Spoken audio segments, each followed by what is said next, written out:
नमस्कार, मैं डॉक्टर शिवाली चौहान हूँ और एमएसजे गवर्नमेंट कॉलेज भरतपुर में फिजिक्स डिपार्टमेंट में असिस्टेंट प्रोफेसर के पद पर कार्यरत हूँ। आज हम बीएससी पार्ट फर्स्ट के फिजिक्स प्रैक्टिकल आरसी परिपथ का प्रत्यावर्ती धारा स्रोत के साथ व्यवहार यानी behaviour of RC circuit with an AC source के पार्ट 2 के बारे में चर्चा करेंगे। इससे पहले के वीडियो में यानी पार्ट 1 में हमने इसके बेसिक कंसेप्ट के बारे में चर्चा की थी और हमें कौन कौन से वैल्यूज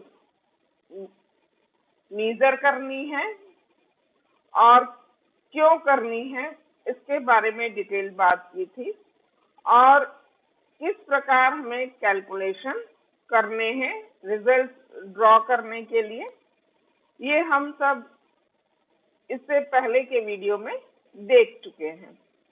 अब हम अपनी लैब में चलकर अपना एक्सपेरिमेंट शुरू करेंगे और देखेंगे कि हमें सर्किट डायग्राम किस प्रकार बनाना है और जो पोटेंशियल डिफरेंस है जो वोल्टेज डिफरेंस है रेजिस्टेंस और कैपेसिटर और टोटल जो वोल्टेज डिफरेंस है उसे किस तरह से मेजर करना है। तो चलिए हम लैब में चलते हैं। ये हमारा आरसी सर्किट को स्टडी करने के लिए apparatus है जिसमें आर प्रतिरोध यानी रेजिस्टेंस और सी कैपेसिटर यानी संधारित्र के लिए प्रयोग किया गया है। तो ये प्रत्यावर्ती धारा या प्रत्यावर्ती वोल्टेज स्रोत के लिए हम आरसी सर्किट के बिहेवियर को स्टडी करेंगे। ये हमारा प्रत्यावर्ती वोल्टेज प्राप्त करने के लिए टर्मिनल्स हैं जिसमें ये कॉमन है जो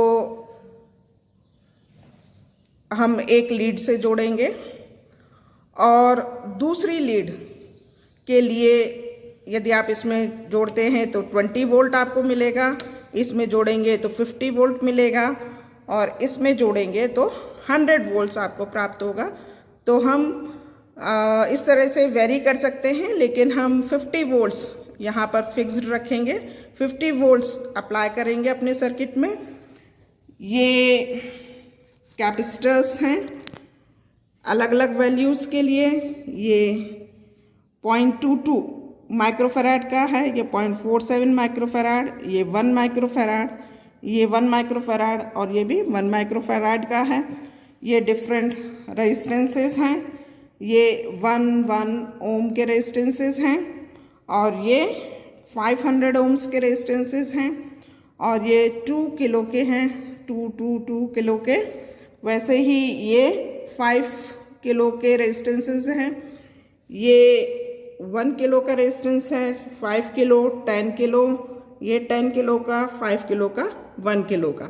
तो यदि आप इन दोनों में टर्मिनल्स लगाएंगे तो आपको 10 किलो ओम आप सर्किट में अप्लाई कर सकते हैं। इन दोनों में लगाएंगे तो 5 किलो, इन दोनों में 1 किलो और यदि ये दोनों ले लेंगे तो ये नीचे से जुड़े हुए हैं तो आपको 2 किलो हो जाएगा। ये 5 के हैं तो यहाँ और यहाँ आप लगाएंगे तो आपको 10 किलो मिल जाएगा और यहाँ लगाएंगे तो 20 किलो मिल जाएगा। वैसे ही इसमें जब आप इन दोनों टर्मिनल्स को यूज़ करेंगे तो आपको 1 किलो मिलेगा, इन दोनों को यूज़ करेंगे तो 1 किलो, लेकिन ये इन दोनों को यूज़ करेंगे तो 2 किलो मिल जाएगा। इन दोनों को यूज़ करेंगे आप तो आपको इसको और इसको तो 3 किलो मिल जाएगा और इसको और इसको यूज़ करेंगे तो 4 किलो। वैसे ही इसको और इसको यूज़ करने पे 500 किलो, इनको 1 किलो, इस तरह से एडअप हो जाएंगे अगर आप यूज़ करते हैं। कैपेसिटर में आपको ये दोनों टर्मिनल्स लगाने पड़ेंगे। अब जो वोल्टेज हम मेज़र करेंगे, चूँकि ये आप देख रहे हैं ये माइक्रो एमीटर लिखा है, लेकिन वास्तव में ये वोल्ट मीटर है। इंटरनली इसे कन्वर्ट कर दिया गया है वोल्ट मीटर में, तो आप ये अमीटर ना होके ये वोल्ट मीटर है। और ये आप जानते हैं चूँकि हमने एसी सोर्स लगाया हुआ है, तो जो वोल्टता हम मेज़र करेंगे कैपेसिटर और रेजिस्टेंस के अक्रॉस, तो वो प्रत्यावर्ती वोल्टता होगी। और प्रत्यावर्ती वोल्टता दिष्ट वोल्टता मीटर मेज़र नहीं कर सकते हैं, इसलिए प्रत्यावर्ती वोल्टता को पहले दिष्ट वोल्टता में परिवर्तित किया जाता है, जिसे कि दिष्टकरण कहते हैं, और जो सर्किट इसको परिवर्तित करता है उसे दिष्टकारी कहते हैं। तो यहाँ ये जो है ये सेतु दिष्टकारी है, आपने पढ़ा हुआ है 12th में। ये 4 डायोड्स हैं जिससे मिलकर ब्रिज बना है, सेतु बना है। तो ये सेतु दिष्टकारी की तरह से काम कर रहा है। तो हम ये जो इस पे रीड करेंगे इसके अक्रॉस वोल्टेज, तो पहले वो दिष्ट वोल्टता में परिवर्तित होगी, फिर ये मीटर पढ़ेगा। तो इसमें हम इसे कैसे यूज़ करेंगे, ये जो टर्मिनल है ये टर्मिनल इंटरनली इससे कनेक्टेड है, इसलिए इसका आपको कोई प्रॉब्लम नहीं है। लेकिन यहाँ पर आप देखिए, यहाँ ये लिखा है 10, 25, 50। तो यदि आप इन दोनों को आपस में कनेक्ट करते हैं तो ये जो वोल्ट मीटर है उसका जो रेंज है वो मैक्सिमम 50 लिखा हुआ है। तो ये 50 लिखा हुआ है, तो आपने चूँकि 10 पे लगाया हुआ है तो ये 10 वोल्ट्स पड़ेगा मैक्सिमम। यदि निडल यहाँ आएगी तो 10 वोल्ट्स पड़ेगा। यदि आप इसे 25 पर लगाएंगे तो ये 25 वोल्ट पड़ेगा, और यदि 50, इसमें 50 भी है, 50 पर लगाएंगे तो ये मैक्सिमम 50 पड़ेगा। तो हम यानी एक जो इसका इसमें 50 खाने हैं, और अगर हम 50 पे ही लगाते हैं तो 50 खाने 50 वोल्ट के बराबर हो जाएंगे। तो एक खाना 1 वोल्ट, एक डिवीज़न 1 वोल्ट के बराबर हो जाएगा, तो हमें पढ़ने में आसानी होगी, इसलिए हम इसे 50 पर ही लगाएंगे। रेंज हम 50 पर सेलेक्ट करेंगे। तो ये हमने 50 पर रख दिया है रेंज। अब ये जो है इन दोनों पर, ये इसका एक सिरा आपको खाली छोड़ना है, जिससे ये इस तरह से ये और ये दूसरा लीड लेके इसको इस तरह से कनेक्ट करके ये सिरा आपको खाली छोड़ देना। तो ये दोनों जो एंड्स हैं ये दोनों फ्री हैं। अब हम कनेक्शन करते हैं एसी सोर्स का। जैसे हमने बात की थी, हम एक कॉमन लेंगे और हम यहाँ पर ये रेजिस्टेंस का एक सिरा, और ये हम यहाँ 2 किलो का ले लेते हैं।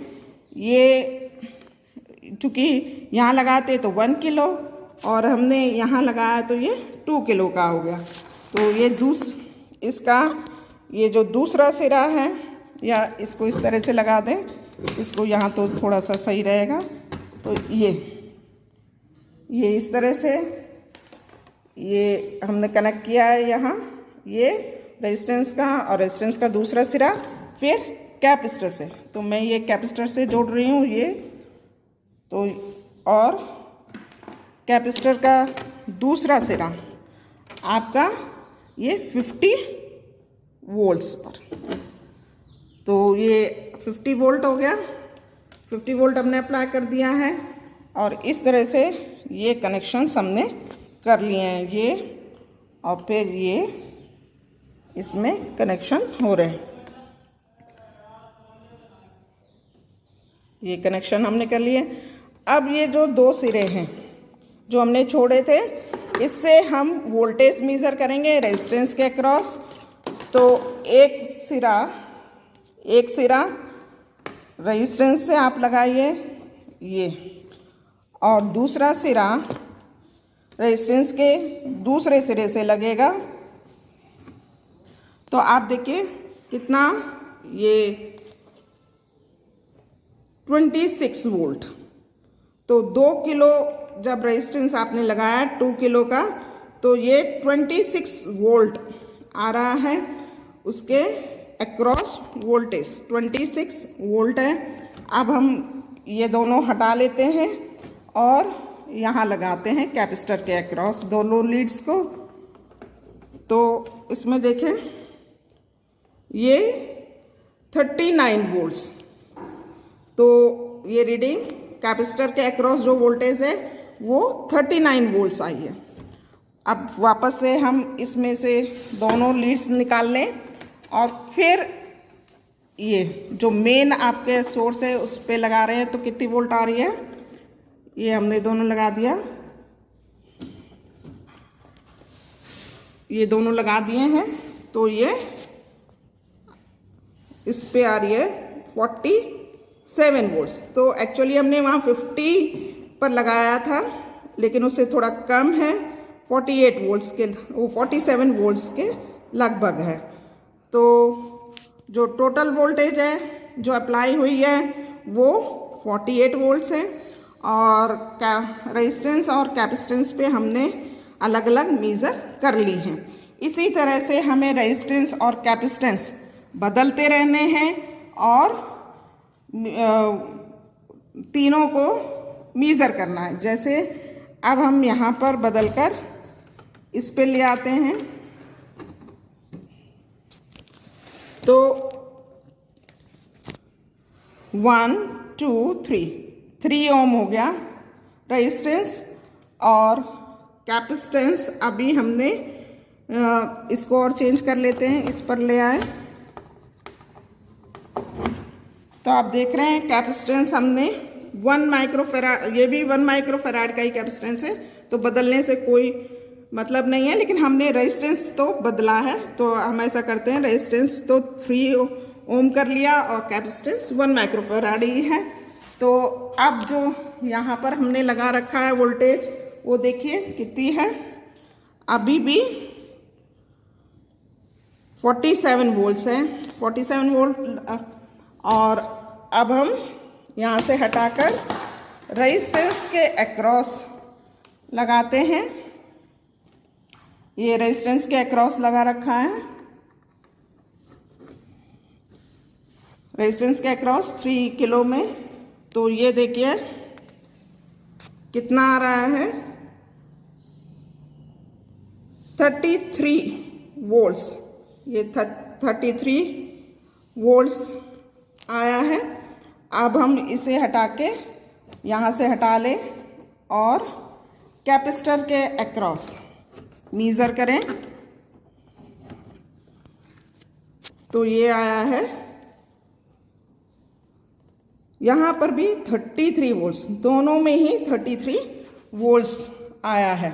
तो इस तरह से आप 5 सेट बनाइए, कम से कम 5 सेट कैपेसिटर और रेजिस्टर को बदल के, और कैपेसिटर के अक्रॉस वोल्टेज मेज़र कीजिए और रेजिस्टेंस के अक्रॉस वोल्टेज मेज़र कीजिए और टोटल अप्लाइड वोल्टेज मेज़र कीजिए। और एक टेबल बनाइए जिसमें कैपेसिटर की वैल्यूज़, रेजिस्टेंस की वैल्यूज़ और टोटल अप्लाइड वैल्यूज़, नहीं सॉरी, कैपेसिटर की वैल्यूज़ और रेजिस्टेंस की वैल्यूज़ लिखिए, और उन दोनों के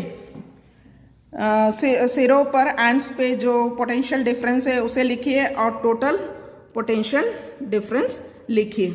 फिर उनकी मदद से हमें, जैसा कि हमने पहले के वीडियो में डिस्कस किया है, हमें डिफरेंट